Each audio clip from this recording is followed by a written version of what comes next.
दोस्तों देखिए आज नमस्कार दोस्तों। देखिए आज 31 अक्टूबर है और पहली बात आप सभी लोगों को हैप्पी शुभकामनाएं, वो भी किसकी, दिवाली की। तो आप लोग प्रयास करिए, सब लोग अच्छे से मेहनत किए करिए ताकि हमारा जो आगामी आने वाला जो दिवाली रहेगा 2025 का, उसमें हम लोग सरकारी जॉब के साथ क्या करें, दिवाली मनाएं। तो जो हमारी मेन साम्फा राइटिंग है, मैं आपको बता दूं कि आज मैं लैपटॉप से नहीं बना पा रहा हूँ, ठीक है ना, फिर मोबाइल से ही बना रहा हूँ। तो प्रयास करना उसको समझने का, और मैं ज़्यादातर आपको मेंशन नहीं कर पाऊँगा, बस आपको समझा सकूँगा, ठीक। तो इसमें जो हमारी मेन फॉर्मेटाइजिंग सीरीज है, तो 31 अक्टूबर में हमारा जो पहला क्वेश्चन होगा, भारत में भूमि सुधार क्या है। तो आप लोगों ने नवीं अनुसूची पढ़ा होगा। पहली अनुसूची, नवीं अनुसूची यानी कि फर्स्ट संविधान संशोधन अधिनियम 1951, ये भूमि सुधार से संबंधित था। भारतीय अर्थव्यवस्था में भूमि सुधारों की आवश्यकता क्यों पड़ी, और इसमें क्या करिए, आप लोग चर्चा करिए, इसके बारे में क्वेश्चन है। तो हम लोग आगे देख लेते हैं। आज़ादी के बाद आपने देखा होगा भारत में अनेक समस्याएं थी, और समस्या क्या थी, प्रमुख आय और भोजन की थी। इसका 1951 में भूमि सुधार बिल लाया गया। थोड़ा सा इसके बारे में हम लोग इंट्रो लिख देंगे। उसके बाद देखिए समस्या पड़ी, नवी अनुसूची मेंशन कर देना। अब देखिए आवश्यकता क्यों पड़ती है, इसमें देख लेते हैं। भारतीय अर्थव्यवस्था में भूमि सुधारों की आवश्यकता इसलिए पड़ी क्योंकि आज़ादी के साथ भारत में अनेक समस्याएं थीं।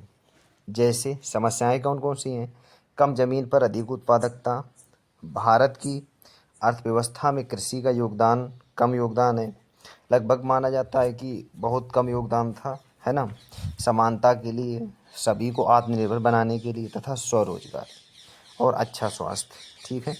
तो ये सभी आपको थोड़ा सा डायग्राम में ऐसे आपको बना के लिखना है, ठीक। उसके बाद देखते हैं, आगे देख लेते हैं। आज ये अनेक कारण थे जिसके कारण भारत में क्या है, भारत में सरकार को भूमि सुधार कानून लाना पड़ा। बस छोटा सा इसमें अर्थव्यवस्था पर प्रभाव लिख देना है। अब उसके बाद हम लोग देख लेते हैं दूसरा क्वेश्चन। वर्तमान समय में भारत को, ये थोड़ा आपने देखा होगा, अच्छा क्वेश्चन है। वर्तमान समय में भारत में खंडित भूस्खलन की समस्या का सामना करना पड़ रहा है, ठीक। लगभग 67% किसानों के पास 1 हेक्टेयर से कम भूमि है। ऐसी परिस्थिति में उपर्युक्त सुधारों की चर्चा करिए। देखो, जैसे मान लो ये ज़मीन का टुकड़ा है, और ज़मीन में पहले एक इसका लैंडलॉर्ड था, एक मालिक था। अब होता क्या है कि परिवार बढ़ता गया, लेकिन ज़मीन तो नहीं बढ़ रही ना। तो अब 4 भाई हैं तो 4 में बात, तो फिर उनके 4 भाई हैं तो फिर इसमें 4 हो गया। तो पीढ़ी दर पीढ़ी ज़मीन की संख्या में तो क्या आ रही है, कमी आ रही है। लेकिन क्या है, आपने दे दिया होगा कि मात्रा क्या रही है, घट रही है। जनसंख्या बढ़ रही है, ज़मीन की आय क्या हो रही है, बढ़ रही है। तो यही क्वेश्चन इसमें पूछा गया है। देखिए, वर्तमान समय में भारत में खंडित भूस्खलन की समस्या बढ़ी। देखिए जहाँ पे भारत क्या है, आपको लिखना है, थोड़ा सा आपको डायग्राम बना देना है। भारत एक कृषि प्रधान देश है, ठीक है, जहाँ पर विश्व की दूसरे स्थान की जनसंख्या निवास करती है।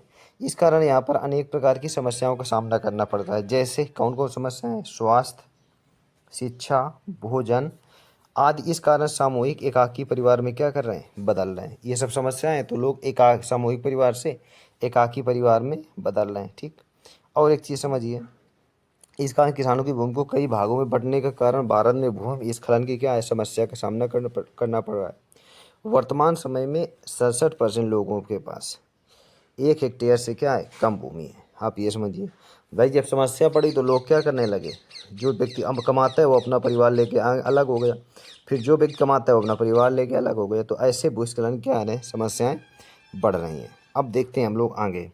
क्योंकि भारत में कृषि के अलावा बहुत सी ऐसी भूमि है जो किसी न किसी कारणवश बेकार पड़ी हैं। जैसे कौन कौन सी भूमि पड़ी हैं, इसमें बताया गया है। देखो, पर्वतीय भूमि या आपके दलदली भूमि, दो पक्षों में विवाद होने के कारण खाली पड़ी भूमि का निर्णय नहीं हो पाता है। देखा होगा बहुत सारी बंजर जमीनें, ऊसर भूमि, मरुस्थलीय भूमि या मिट्टी की निम्न उर्वरता, कृषि की अन्य विधि जैसे पूर्वोत्तर भारत में झूमिंग की खेती आ गया। ये सभी क्या हैं, आपने देखा होगा भूमि बेकार पड़ी रहती हैं। हालांकि इन सभी परिस्थितियों में सरकार द्वारा अनेक सुधारात्मक कार्य किए गए। जैसे पहले नंबर पर क्या आप लिख सकते हैं, छोटा सा भूमि मरुस्थलीय मिशन हो गया, कृषि में कम जोत के लिए अत्याधुनिक तकनीक वाली पद्धति से कृषि करना, सामूहिक फसलों के साथ मिश्रित खेती करने का प्रावधान। उसके बाद आपने ध्यान दिया होगा कि सरकार का सामूहिक खेती लैंड फार्मिंग करने के सुझाव, मृदा स्वास्थ्य कार्ड। तो ये आप सब लिख सकते हैं। सुधारा, भूमि सुधार आ गया ना, कृषि कम जोत में अत्याधुनिक तकनीक, जैसे आपने देखा इजराइल वगैरह में ट्विंकल विधि वगैरह आ जाता है जिससे पानी की भी कमी होती है, आदि सरकार द्वारा तथा अन्य राज्य सरकार द्वारा किसानों की आय के लिए अनेक योजनाएं, जैसे किसान सम्मान निधि योजना हो गया, उड़ीसा की कालिया योजना हो गया, तेलंगाना की रायत बंधु योजनाएं हो गई है ना, आदि महत्वाकांक्षी योजनाएं हैं। इस कारण हम कह सकते हैं कि सरकार द्वारा कृषि क्षेत्र में सुधारों की योजनाओं को पारदर्शी ढंग से क्रियान्वयन के लिए आवश्यकता है। तीसरा क्वेश्चन देख लेते हैं। भारत में नीति निर्माताओं को चेतावनी तथा जल संकट से निपटने के लिए भारत के प्रमुख शहरों की रिपोर्ट के साथ ताजे पानी के दोहन के लिए तकनीकों की खोज करना आशा की एक किरण लगती। बहुत अच्छे से क्वेश्चन देखना। भारत में नीति निर्माताओं की चेतावनी और जल संकट से निपटने के लिए भारत के प्रमुख शहरी रिपोर्ट के साथ ताजे पानी की दोहन की तकनीकों की खोज करना आशा की एक नई किरण लगती है। इन तकनीकों को गंभीर रूप से जांच करें। भविष्य में जल संकट से रोकने वाले के लिए वे कितने प्रभावी हो सकते हैं। देखिए इसमें थोड़ा सा लिख देना है, भारत में नीति निर्माताओं की चेतावनी।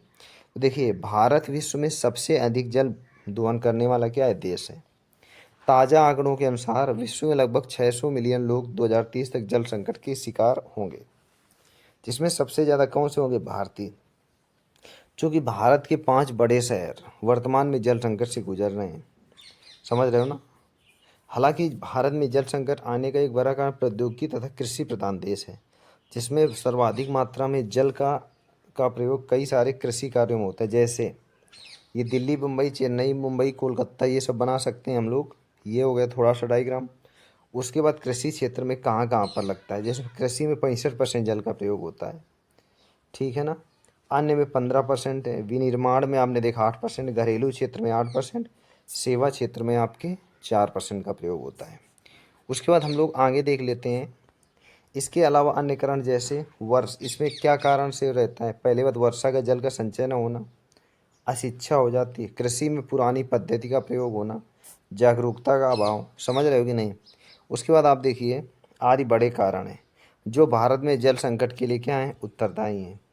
इस कारण भारत सरकार ने जल संकट से उभरने के लिए एक जल शक्ति मंत्रालय का गठन किया, जिसमें जल मंत्रालय और जल संरक्षण एवं गंगा मंत्रालय को भी क्या किया गया है, शामिल किया गया है। समझ रहे हो ना। अब एक चीज़ समझिए, इसके अलावा भारत सरकार ने जल संरक्षण की दिशा में अनेक कार्य किए। एक चीज़ आप समझिए, ये थोड़े से आपको डायग्राम बना देना है और यहाँ पर थोड़ा सा विस्तार के लिख देना, ठीक है। जैसे आपने देखा मनरेगा के तहत आपने ध्यान दिया होगा, क्या है, मनरेगा के तहत हर घर गांव में एक जल संरक्षण के लिए तालाब का निर्माण करना। कृषि क्षेत्र में जल के प्रयोग करने समय विदेशों की तकनीक, जैसे इजराइल द्वारा जल संरक्षण सूखाग्रस्त क्षेत्र इलाकों के लिए है।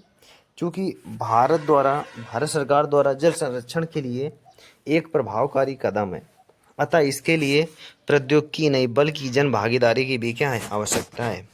इस प्रकार हम कह सकते हैं कि जल संकट में आने वाली चुनौतियों को हम साझा कर सकते हैं। एक चीज़ आप समझिए, यहाँ पर आपको पहला क्वेश्चन हो गया, इसको बहुत अच्छे से लिखना है, ठीक है। दूसरा क्वेश्चन है, उसको भी बहुत अच्छे से, मतलब आप प्रयास करिए, बहुत आसान है ये, आप समझिए। आंसर राइटिंग से ही सब कुछ भला होना, एक चीज़ आप समझिए। तो आज के लिए हम लोग इतना रखते हैं। Thank you. हैप्पी दीपावली।